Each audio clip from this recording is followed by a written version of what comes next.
this might be useful. Gravitation.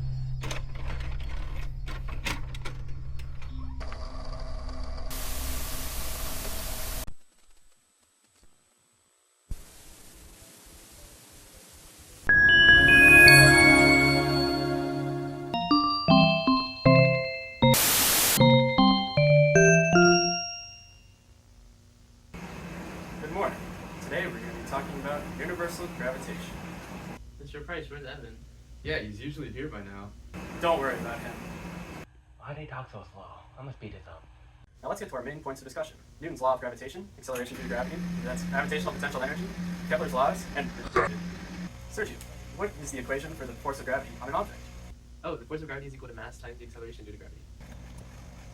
Good. Little g is acceleration due to gravity. On Earth, it's approximately 9.81 meters per second squared. It's also important to note that there's another gravity equation. This is Newton's law of gravitation. Big G is the universal gravitation constant. Lucas, what is the value of big G? 6.67 times 10 to the negative 11. That's almost right, but you're missing a crucial detail.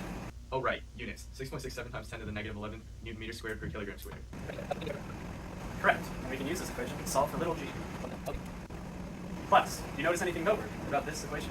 The math cancels out. I didn't ask you. Huh? Oh, the mass of the object cancels out, making it so that only the mass of the larger object affects the acceleration. Correct. This implies that all objects fall at the same rate. So in all technicality, a hammer and a feather should fall at the same rate. We can see this easily on space, as seen in this clip here. However, this doesn't appear to be true on Earth, given things like drag and aerodynamics. However, that's a lesson for another time. Oh man. What was that? Oh, that was weird. Let's move on to energy and how it relates to gravity.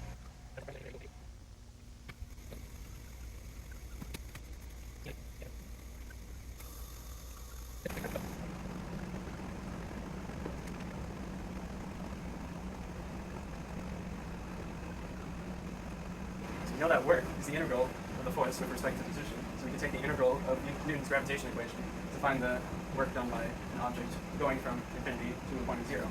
Taking that, we get negative g m big M over r. And since work is change in energy, change in potential energy equals negative g m over r. Lucas, what does the negative in this equation represent? It's negative. Oh, that means that the potential energy is a binding energy and that the two objects are bound together in orbit. Oh. Correct. A bound system requires energy for the objects to be unbounded from one another, which is why there's negative potential energy.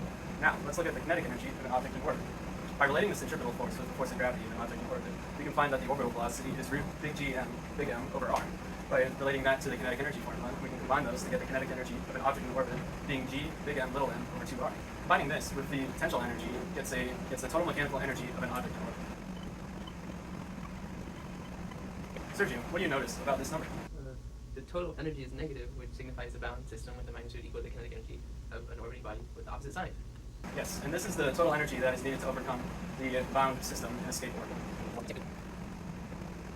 The energy needed to escape the bound system comes from the escape velocity, which is root 2 gm over r, and it happens to be the orbital velocity multiplied by root 2.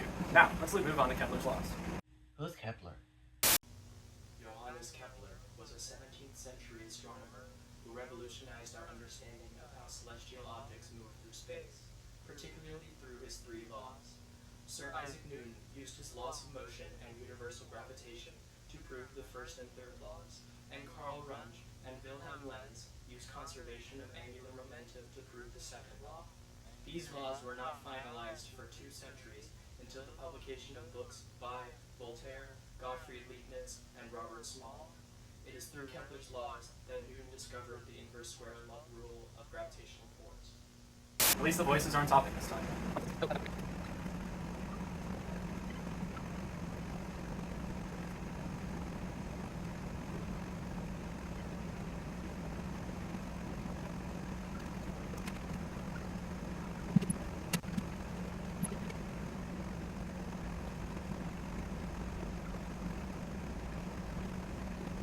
Kepler's first 2 laws talk about the shape of an elliptical orbit, while Kepler's third law is the law of periods that defines the period of an orbiting body in a circular orbit to be 4 pi squared r cubed over gm per period squared, with an elliptical orbit with r being replaced with a, which is the semi-major axis. Semi-major?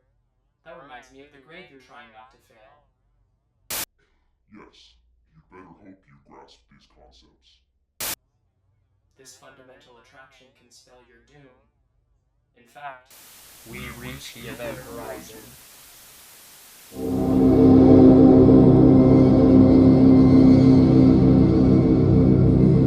There's plenty of gravity in the black hole.